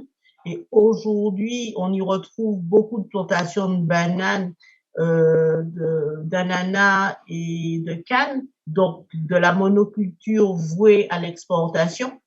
Et puis, on a un autre espace où il y avait encore, c'est le sud de la Martinique, avec les Trois Îlets, le Diamant, et puis une partie de Rivière-Pilote, et cet esprit où on faisait du fouilleté ou l'acade, qui étaient aussi des pratiques de labour. Alors, les différences entre ces différentes pratiques de labour, c'est déjà la musique et aussi l'organisation sociétale qui s'y adosse. Donc, ça, c'est mon analyse personnelle. Elle n'a rien de grand scientifique, mais au cours de mes pérégrinations, au cours de mes récoltes d'informations avec les anciens, on s'est rendu compte que la musique était adaptée au type de terre. Dans le sud, par exemple, la musique du fouilleté, du lacade, est beaucoup plus lente parce que c'est une terre excessivement sèche et caillouteuse. Il y a beaucoup de cailloux, donc il faut donner le temps aux zones de planter leur trident, leur majumbe dans la terre. Donc, on n'utilise pas de houx dans ces espaces-là parce que la houx est trop délicate et la musique est plus lente pour permettre aux hommes d'atteindre ces efforts. Alors, malheureusement, dans le sud, le fouilleté est complètement mort et on n'a plus du tout de pratiquants. Ce qui a pu être récolté, c'est dans les années 70 des militants politiques, parce que je crois qu'il faut aussi être honnête. Le travail de collecte de ces types de cultures ont intéressé uniquement à l'époque des militants politiques et surtout des gens qui croyaient à une indépendance à tous les niveaux politiques, alimentaires, et qui ont cherché à comprendre le système de société. En parlant du Nord-Atlantique, le lafouité, là, très souvent, les gens qui pratiquaient le lafouité avaient, on dirait chez nous, ils étaient entre deux chaises, tout simplement parce qu'ils allaient travailler sur les habitations et avaient leur espace d'autosuffisance qui était leur jardin, et cet oscillement entre les deux espaces a fait que le lafouité est encore là, mais n'a pas eu la force de frappe que le lassoté. Et puis enfin, il y a l'espace du Nord-Caraïbe où les gens ont fait le choix de la résilience, c'est-à-dire véritablement de couper avec le système de l'habitation et de faire le choix de la solidarité et de la survie. Donc déjà, chez nous, ce qui est remarquable, c'est qu'il n'y a pas la matérialisation des espaces de chacun n'est pas faite avec on ne met pas de clôture, il n'y a pas de clôture. C'est-à-dire qu'on passe d'un terrain à l'autre sans ceux qui sont propriétaires savent la limite de leur terrain. Mais on dit chez nous, on a couru la sauté, c'est-à-dire qu'on court le lassoté. C'est qu'on passe d'un terrain à un autre et l'objectif, c'est que dans une journée, on puisse faire le maximum de terrain. Donc, avant de rentrer véritablement dans la pratique du lassoté, je tiens à vous dire que ce que vous avez vu là, ce n'est que le haut de l'iceberg. Parce que le lassoté est avant tout un système, un mode de production, un système d'organisation sociétale qui va beaucoup plus loin que le travail collectif. Bon, ça, c'est déjà important. La deuxième chose que je voudrais faire, c'est définir avec vous le lassoté. Alors, le lassoté, c'est la mise en commun, certes, de la force de travail, mais c'est surtout une notion d'entraide, de partage, parce que le lassoté fait partie d'un certain nombre de coups de main, dont le gragé manioc, qui était utilisé pour pouvoir faire de la farine de manioc, qui jusque dans les années 70 était la base de la nourriture aux Antilles. C'est le dansé cacao qui permettait de clarifier les graines de cacao pour pouvoir faire ce qu'on appelle chez nous des bâtons de cacao, c'est-à-dire du chocolat amer, mais qui est fait en forme de pâte que l'on met à sécher. C'est le tirage caille. Le tirage caille, c'est le mortier qu'on utilisait avec de la terre, des fibres de banane ou des fibres de vétiver pour pouvoir lambrisser les cases pour permettre à l'eau de ne pas rentrer à l'intérieur. Et c'est encore plein d'autres petites pratiques comme ça autour d'un artisanat familial, autour d'une façon de manger, autour d'une organisation de l'entraide. Alors, ce qui m'a marqué et que je souhaite partager avec vous, c'est que aujourd'hui, on parle de sécurité sociale. À l'époque, ça n'existait pas. On parle aussi, on paye des assurances décès. À l'époque, ça n'existait pas. Et bien, chez nous, cette organisation, elle était faite de façon spontanée. Par exemple, quand un des membres de la société la sautait, parce que la société la sautait, c'était une vingtaine d'hommes qui avaient fait le choix de partager leur temps de labeur et leur temps de vie. Donc, quand l'un d'entre eux venait à mourir de façon prématurée, eh bien, son tour lui était conservé jusqu'à ce qu'un de ses enfants soit capable de aussi participer à la vie de la société et contribuer en donnant sa force de travail. Et c'était une façon d'assurer la subsistance de ces familles. Quand on démarre une exploitation, quelqu'un venait, sortait du bourg ou sortait de Saint-Pierre pour pouvoir venir s'installer, n'était pas encore propriétaire de terre, et bien, ceux qui étaient là lui offraient une base pour lui permettre de structurer sa société, de structurer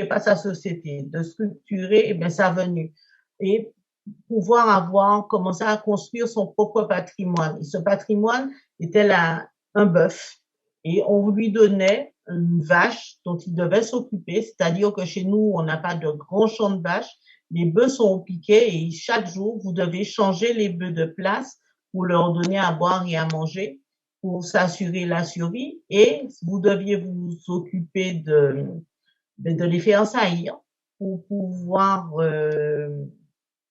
avoir des petits. Et la première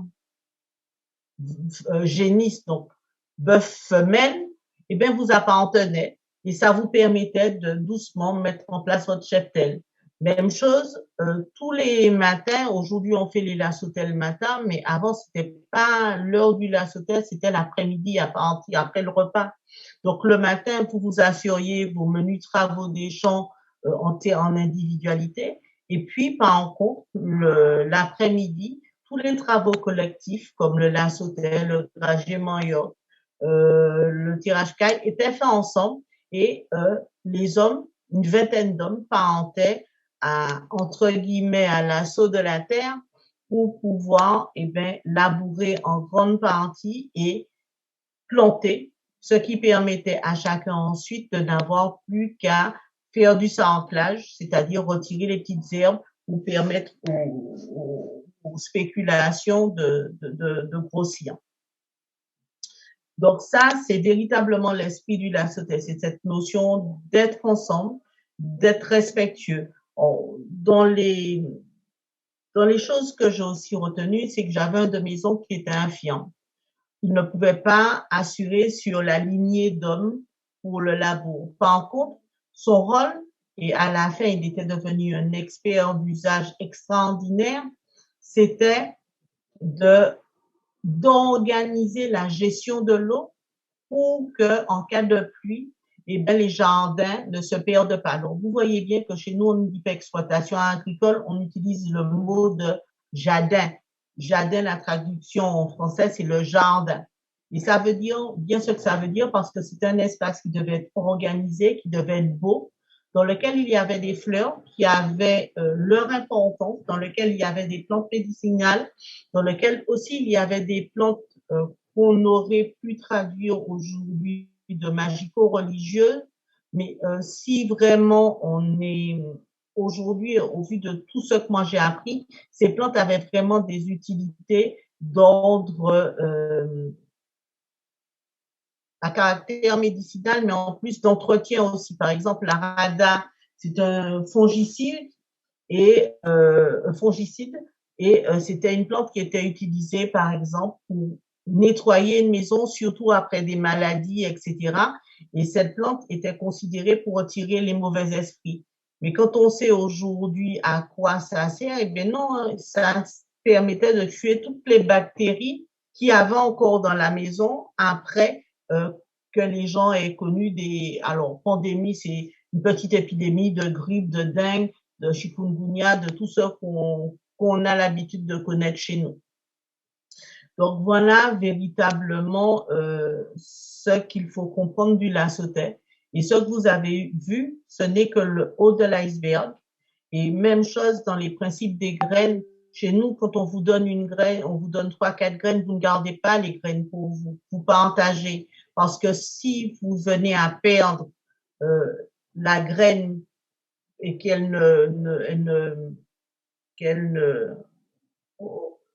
j'ai le mot en créole et en anglais, mais pas en français, qu'elle ne vient pas, qu'elle ne pousse pas, eh bien, vous pourrez demander aux voisins ou à d'autres personnes de vous la redonner. Parce qu'en réalité, c'est pas nous qui choisissons l'espace des plantes, ce sont les plantes qui choisissent leur espace et où elles vont pousser. Parce que la topographie, l'ensoleillement, les arbres qui sont à côté, c'est eux qui vont permettre de valoriser, de structurer. Comme je vous disais, le Lassotais est véritablement associé à un autre concept qui est celui de jardin. Or, j'aime pas entendre parler de jardin créole, c'est la traduction universitaire, parce que quand vous allez voir un ancien pour lui parler de jardin créole, il vous regarde, il vous répond même pas parce que ça n'a pas de sens. Nos jardins sont vraiment des espaces de subsistance où tout est organisé parce qu'on va utiliser le sous-sol. Il va être travaillé par des couvre-sols comme les concombres, les giromons qui vont maintenir l'humidité dans le sol. Et puis, derrière ça, il va y avoir des arbustes comme des aubergines, comme les piments, comme etc. qui vont eux aussi couvrir ces fameux couvre-sols et on y retrouvera automatiquement des vergers parce qu'il y aura des arbres qui vont apporter des fruits et qu'on aura quasiment en saison. On plante toujours des arbres qui portent à des saisons différentes. On va planter des agrumes, on va planter des brilles, on va planter des prunes de cythère, on va planter plein d'arbres, des arbres à pain. Le fruit à pain, c'était très, très important chez nous parce que c'était l'un des arbres qui porte 8 mois sur 12, donc qui assurait le repas de la famille de façon très régulière. Et tout ça devait être sur ce fameux petit lopin d'1 hectare et pouvoir non seulement permettre à la famille de manger, de se guérir, mais de permettre d'avoir un surplus que les femmes, plus particulièrement, descendaient sur les marchés des Bourgs ou sur Fort-de-France pour avoir de la liquidité financière. Donc, voilà ça le Lassotais. Le Lassotais, aujourd'hui, quand on parle de développement durable, eh bien, on se rend compte que le Lassotais est développement durable et que c'est à partir de notions comme les nôtres on a pu faire émerger ces concepts. Donc, l'axe social, je pense que vous l'avez déjà compris, c'est chez nous, tout le monde, c'est monde, c'est-à-dire que chaque personne est quelqu'un à part entière. On a une obligation de respect. Et quand je dis de respect, c'est-à-dire que il y a un proverbe chez nous qui vous dit tifumi katouban bae poufait. Donc la fourmi qui est petite, qui est si petite, a une utilité et trouve toujours quelque chose à faire. Et on est véritablement dans cette même forme de société où chacun a un rôle différent mais nécessaire à la construction du collectif. Et le collectif ne vient pas comment dirais-je, n'empêche pas l'individualité. Parce que même dans les Lassotais, eh bien, chacun va faire son gamme, c'est-à-dire va marquer sa différence dans la technique de sa tenue de la houe, dans son coup de tambour, dans son coup de conque, et on n'efface pas, on ne norme pas. Ce sont vraiment associations, c'est 1 plus 1 plus 1 plus 1, c'est pas, on n'essaie pas de faire, on ne fond pas dans un ensemble, mais on apporte quelque chose à un ensemble. Ce qui m'a particulièrement marqué dans cette partie cohésion, c'est que tout est intergénérationnel. Les anciens ne voient pas les jeunes comme des gens différents, mais au contraire des gens à qui on va apporter. Et vous avez toujours un ancien qui a un lien avec un jeune et il y a une forme de transmission, mais c'est une transmission d'amour avant tout. Quand nous avons, Joël et moi, décidé d'essayer de faire repartir le Lassotais, on a une ancienne qui s'appelle Mansanson qui est morte 1 an après et qui, de 2005 à 2008, nous donnait des cours tous les samedis après-midi. On devait venir chez elle et elle nous expliquait qu'est-ce que c'était le Lassotais.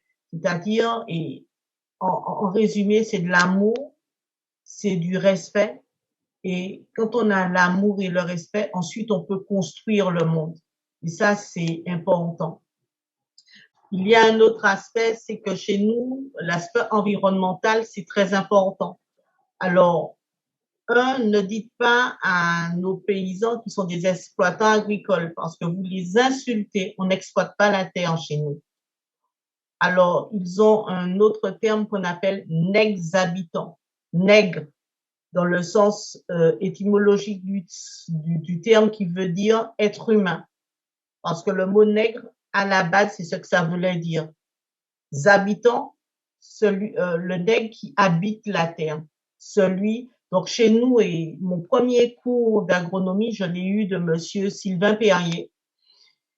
Et quand ça se date de 2009, quand j'étais allée le voir, j'avais pas le moral et on a parlé d'agriculture. Et la première chose, je me disais, mais j'arrive pas à comprendre. Ton fils est trésorier de l'association, ta fille est secrétaire, tous tes enfants sont avec nous et toi, tu n'es jamais là, tu es toujours à la marge. Pourquoi? Et il me répond, vous, la jeunesse, vous ne savez pas écouter. Mais moi, avec ma logorée aiguë, je suis partie, je continue à parler. Et il me regarde au bout d'un quart d'heure, il me dit, tu vois, j'ai raison. Pressé écouter, pas pressé parler. Sois pressé d'écouter, mais ne sois pas pressé de répondre. Regarde ce que tu fais. Tu connais tout, mais pourquoi moi je viendrais apporter ce que je sais, puisque tu ne me laisses pas d'espace, ne serait-ce que d'espace de parole. Et ce jour-là, j'ai eu tellement honte. Je l'ai écouté de 13h jusqu'à 19h, 20h le soir. Et de cette conversation, j'ai gardé une chose qui m'a marquée. Il s'amusait il avait planté 2 graines d'avocat. Une graine dans laquelle, où la terre qu'il avait, il mettait de l'engrais bleu 1 fois par semaine. Alors l'arbre, il était magnifique, hein, l'arbrisseau était magnifique. Et puis de l'autre côté, il y avait dans un autre pot un autre avocatier, une autre graine du même avocatier dans lequel chaque jour il jetait les restes de ses nourritures, les restes de feuilles, du fumier de bœuf, etc. L'arbre était moins beau, il ne poussait pas du tout, ils avaient été plantés le même jour, mais n'avaient pas cette même flamboyance. Et il me dit, ben tu vois, voilà ce que l'Occident nous a apporté. Tout est semblant, tout est factice. Cet arbre-là est beau, mais la terre, elle est morte. Parce que tu es obligé tous les jours de lui apporter de la chimie, et le jour où tu arrêtes la chimie, ben, il n'existe plus. Il va mourir. Dans son processus même de production, la mort y est associée. Et de l'autre côté, tu as un arbre qui est moins flamboyant, mais c'est là où se trouve la vie. Parce que dedans, il y a tout ce qu'il faut comme animaux pour permettre d'aérer la terre et que cet arbre, quel que soit ce qui arrive, ben, il ne va pas mourir parce qu'il se sera adapté, il se sera structuré. Et quand on a compris ça, on a tout compris. Et à partir de ce moment-là, c'est toute mon échelle de valeur, toute ma façon de voir la vie qui a commencé à se transformer parce que, faut dire une chose, je suis une enfant de la ville. J'ai vécu à Fort-de-France, j'ai vécu à Paris, j'ai vécu en Afrique, mais plus dans la partie urbanisation. Et je ne fréquentais la ruralité que pendant les vacances parce que mes parents étaient issus de Fontaine. Donc, c'est pour vous dire que véritablement, l'environnement a du sens. Vous avez dû voir qu'on est en lisière de forêt. Et cette forêt-là, il ne faut pas la tuer. Au contraire, il faut qu'elle devienne un allié, qu'elle nous apporte toutes ses feuilles, tout ce qu'il faut. Chez nous, à Fontaine, le 3/4 des terrains, il y a des sources qui viennent, mais personne ne pourra vous dire où la source sort pour deux raisons. Pour des raisons légales, parce qu'aujourd'hui, on met la même mise sur l'eau et que les gens ne comprennent pas parce que l'eau, c'est la vie. Et la deuxième chose, c'est tout simplement que ça permet de gérer une agriculture saine sans avoir de produits phytopharmaceutiques. Et puis la dernière partie, c'est la partie économique. Et aujourd'hui, cette partie économique a d'autant plus de sens. Il faut bien comprendre que l'association La Sautet, c'est 35 agriculteurs, mais qui ne possèdent pas de grands lopins de terre. Chez nous, ceux qui ont le plus de terre, c'est 11 hectares. Et 11 hectares, c'est pas grand-chose. Et en moyenne, chacun est propriétaire de 3-4 hectares. Donc, ça signifie qu'on est très limite. Et pourtant, nous arrivons régulièrement à fournir plus de 500 particuliers en panier. On mange notre production et on arrive aussi à travailler avec des transformateurs et des professionnels. Notre objectif est avant tout la qualité et faire lien. Nos clients sur le Lasotec, vous avez vu, eh bien, on a des clients qui achètent chez nous, qui viennent pendant les Lasotec, parce que l'objectif, c'est pas de vendre un produit, c'est véritablement de faire du lien, de passer, quand vous faites un produit avec de l'amour, quand les gens mangent, ils mangent de l'amour. Et ça, c'est ça qu'il y a d'important. Et c'est vraiment ce que j'aurais aimé faire passer, c'est que nous sommes tous acteurs du changement, soit dans le positif, soit dans le négatif. Donc, c'est à nous de faire le choix. Merci beaucoup, Annick. Alors, on a pris apparemment beaucoup de retard. Nous avons été beaucoup trop bavards. Du coup, pour quand même, l'idée, ça serait quand même qu'il y ait au moins un petit échange. Donc, est-ce que vous auriez des commentaires? Moi, j'aurais beaucoup de choses à dire, mais monsieur. Bonjour. Bonjour. Je m'appelle Nafiz Akşehirlioğlu d'Istanbul, Turquie. Et quand vous faites une analogie entre les fourmis et les humains, et dites que la participation au travail collectif n'empêche pas l'individualité, est-ce que vous affirmez un principe culturel universel ou local? Parce qu'il me paraît que c'est aussi un principe culturel européen de participer au travail collectif, à la vie collective, et que ça n'empêche pas l'individualité. Qu'est-ce que vous en pensez? Merci beaucoup. Alors, aujourd'hui, j'avoue que je me pose beaucoup de questions. D'abord, quand je parle de ce que je connais, je parle de chez moi. Mais il y a une chose qu'on apprend et qu'on sait, c'est que la vie est régie par les mêmes lois, du plus petit au plus grand. Et que nous ne sommes que nous faisons partie de ce lot et on n'est qu'une composante. Malheureusement, aujourd'hui, le monde occidental ne voit plus, on se pense maître des choses, alors qu'on est maître de rien du tout. C'est déjà une chose. Aujourd'hui, ce qui me pose problème, et ça c'est lié uniquement à ma réflexion personnelle, on est en train d'essayer de faire fondre tout dans un même moule. Je ne sais pas si l'individualité en tant que telle existe. Et aujourd'hui, on parle de droit culturel. Ça veut dire ce que ça veut dire, c'est-à-dire qu'il n'existe pas de sous-culture ou de sous-culture et que toutes les cultures se valent et elles sont liées à l'espace dans lequel elles sont. Malheureusement, l'Occident est aujourd'hui en train de changer son système de valeurs, mais s'il y a eu un phénomène colonial, ça signifie qu'on voulait véritablement faire fondre tout le monde dans le même moule, même s'il n'était pas adapté au lieu où on vivait. Donc ça, c'est mon ressenti. Donc, par contre, les choses semblent évoluer, mais pas assez vite. Pas assez vite parce qu'on ne tient pas compte des singularités. On est tous égaux en droit, mais on n'est pas avec les mêmes capacités à la naissance.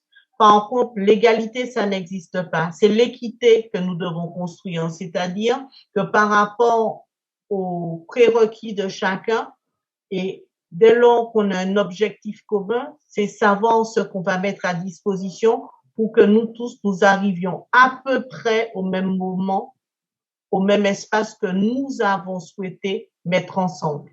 Ben merci Annick d'avoir été là avec nous. Ce qui était en fait important, on voulait conclure surtout ces deux questions, comment tisser des alliances, et la question qu'Annick formulait sur aussi habiter la terre, et la question aussi de l'entraide, la question et le rapport aussi que c'est un jardin, donc ce n'est pas une exploitation, et c'est à la fois une subsistance et à la fois aussi quelque chose organisé avec une intentionnalité. Le rapport, justement, vu que c'est une subsistance, ça doit avoir une efficacité technique parce que ça doit produire des végétaux, mais cette efficacité technique, elle doit aussi être belle parce qu'il y a des plans, donc la question du beau, donc la question des rapports entre technique, esthétique, société se pose là, avec le rapport aussi, vous l'avez dit, aux pratiques magico-religieuses. Et donc, en fait, on voulait un peu conclure peut-être, ou ouvrir plutôt, en repensant à des traditions qu'on pourrait peut-être se poser d'ailleurs, est-ce que ça serait un invariant, cette question du jardin, comme lieu aussi de pratique rituelle, et le rituel entendu comme une performance qui permet à la collectivité de se représenter comme collectivité, mais aussi par la performance de produire le social qui permet du coup aux individus de se reconnaître comme appartenant à un monde qu'ils ont en commun. Et donc c'est peut-être là-dessus qu'on voulait peut-être finir, et que si chacune de vous trois avait peut-être un mot à dire, et peut-être vous d'abord Annick sur cette question de le la sauter serait-il un rituel, entendu comme j'ai essayé très rapidement peut-être de le dire. La naissance, c'est un rituel, la mort, c'est un rituel, donc apporter de la vie et de la construction est aussi un rituel. Et je crois qu'il y a une chose qu'on a oubliée, c'est qu'on a un corps physique, qu'on a un corps spirituel, qu'on a aussi un corps cosmique, et qu'on ne peut pas dissocier tous ces corps. Et quand l'un prend le dessus au-dessus de l'autre, ça entraîne la maladie. Ça entraîne la maladie psychique, ça entraîne la maladie physique, mais ça aussi entraîne la maladie cosmique. Et aujourd'hui, la Terre est en train de nous rappeler qu'on est en train de la détruire parce qu'on a oublié de faire le lien entre ces différents corps. Peut-être pour moi, Annick, je pense à une autre expression que j'ai découverte dans votre livre, regarde, apprends et comprends. Mais c'était écrit en créole, mais je le dis en français. Et pour moi, j'en suis au stade où je regarde et j'essaye d'apprendre ce qui se passe dans le la sauté et d'essayer de comprendre. Et pour moi, ce que vous nous avez dit aussi quand on était à Font-Saint-Denis, que cette notion de faire corps, c'est aussi ce qui permet de faire société. C'est vraiment quelque chose que je retiens, et c'est quelque chose avec lequel je me réjouis de continuer à travailler, si on peut venir vous voir très prochainement. Ce sera avec plaisir. Pour intervenir dans vos prochaines. Juste une chose que je voudrais dire. Le lassautais, c'est l'arbre qui cache la forêt. Chez vous, vous avez des pratiques de solidarité. Chez vous, il y a des espaces où chacun a sa place, et c'est surtout dans le monde rural. S'il vous plaît, si vous voulez sauver le monde, sauvez ces pratiques-là. C'est entendu. Donc, on va conclure. Merci beaucoup, Annick, pour ces temps d'échange avec nous et pour ce que vous partagez. C'est bien donc l'idée de construire des savoirs ensemble qui animent ces projets. D'une part, donc l'intervention qu'on a fait aujourd'hui dans le cadre de la plateforme, donc avec Sophie Crier, Arnaud Dubois et moi-même, Francesca Cozzolino et Annick Joubeno. Et il y avait un autre dernier point qui m'intéressait, que je voulais conclure avec ces points.